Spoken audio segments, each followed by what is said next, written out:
Hai लोगोफोर नै आङो माने दाउ ब्रयलार फिसिदों आरोना नोंथांमोननो खोन्थानो सानदों आङो दाउ ब्रयलार फिसिनायखौ। बिनि सिगाङावनो आंनि थंखौ नोंथांमोननो खोन्थानोसै मबाइल नाम्बार थंखौहाय।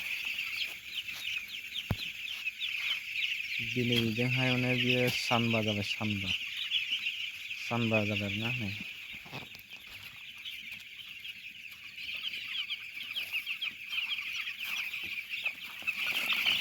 बिदि एसे होना होबाय थानांगौ नैदि होमबा बेयाव थानाया सिखारनानै दाना जायो आरोना दै जायो लोङो दाना जायो।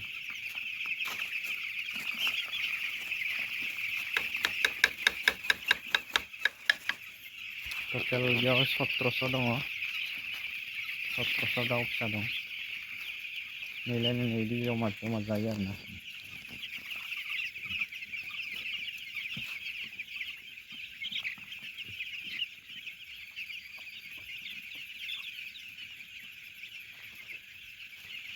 नोंथाङाबा जानो नागिरा आधा घन्टा बा 20 मिनिट आधा घन्टानि उनाव होखांबाय थाबोनो नांगौ आरोना।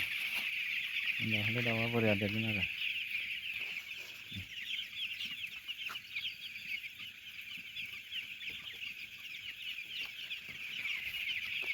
100 फुट गोलाव, 25 फुट गुवार।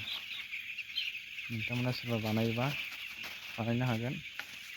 ओमफ्राय साइडनि खुन्थाया जाबाय 9 फुट, नैबे 9 फुट, नैबे 9 फुट एसे।